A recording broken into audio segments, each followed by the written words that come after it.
Seaweed is becoming increasingly fashionable in our diets as well.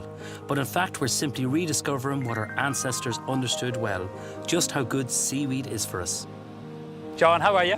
Very good. Nice to meet you, Neven. Welcome to Derrynane. John, I just come from a pig farm. We're as part of the diet to feed the pigs seaweed. And I'm very interested to know the history of eating seaweed in Ireland. Well, you've come to the right place because just around the corner here, Daniel O'Connell lived. His house is just around this headland here. And he ate one seaweed during Lent, which is the first one I'll show you here today. OK, look forward to it.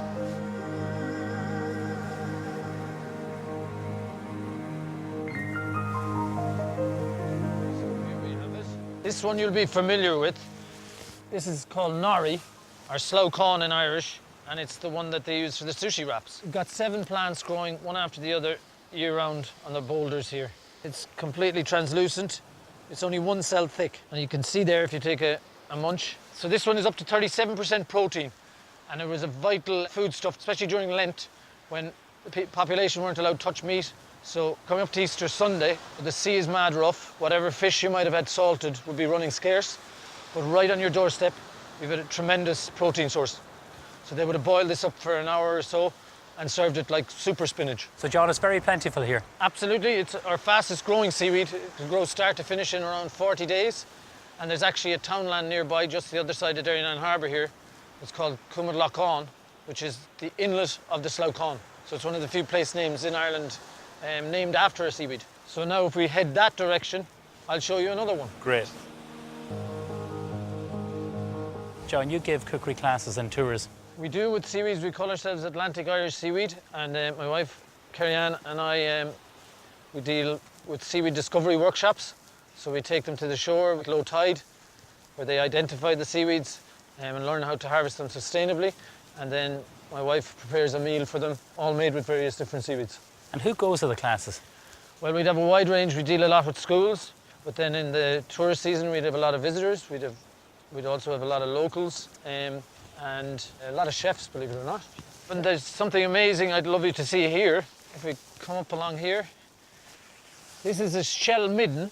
So we can see here we've got limpets, dogwalks, and periwinkles. So this is the evidence of early settlers. This was basically their waste, their dump. This is registered as an archaeological find here on the north side of Abbey Island, and it's been exposed by erosion.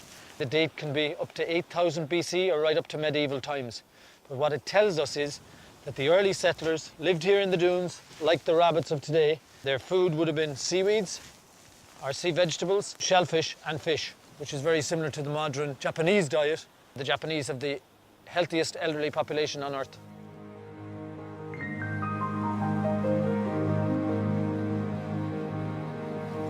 So Neven, right here we've got a red seaweed called dillisk. It comes from 2 Irish words, dúil isca, the leaf of the water. Very rich in potassium, in calcium, in B vitamins and vitamin C. And how many varieties are around us here? Over 600 seaweeds in Irish waters. They're broken into 3 groups, the greens, the reds and the browns, and this was done by an Irish scientist in the mid-1850s, a botanist from Limerick called William Henry Harvey. And are they all edible? In Irish waters, they're all edible. There's a couple you have to be a bit careful of, but it's nothing like mushrooms where you could eat one and keel over. So, we don't want safe that. Superfood. There's one last seaweed I'd love to show you. It's got quite remarkable health benefits, and it's this guy here with the paired air bladders called bladderwrack or Fucus vesiculosus. The shoreline is absolutely covered in it. This guy, believe it or not, binds to a really harmful bacteria we all have in our guts called Helicobacter pylori and safely eliminates it from the gut. So it's been recommended by doctors as an alternative to course antibiotics or whatever if you have ulcer trouble. So what would you do with this? You can make a tea, throw it in a stew, you can dry it, you can powder it, mill it into flakes, use it baking bread, throw it into a pasta dish, throw it into a casserole. You're the chef, there's no wrong answers. But just use it. There's 2 products we've been working on that we'd love you to taste. OK. Seeing as you're here. This one is called sea brittle. Look It's at made this. with nuts and seeds and has seaweed flakes in there also. A red seaweed called dillisk and green seaweed called sea lettuce. My wife Kerry-Ann's made this. I love it. Sweet and tasty. So Yeah. this is a big hit with the school kids, as you might imagine. And this next one, black sea salt, a byproduct of the kelp burning industry, which was a huge industry in the 17th century. The kelp ashes were mixed with seawater and then that was boiled up to give salt, which was then used as a preservative. That was the original freezer, if you like. John, it's Salting been fish. absolutely fantastic and fascinating, and I know your tours are going to be a great success. Listen, thanks a million Thank for you. visiting, Neven.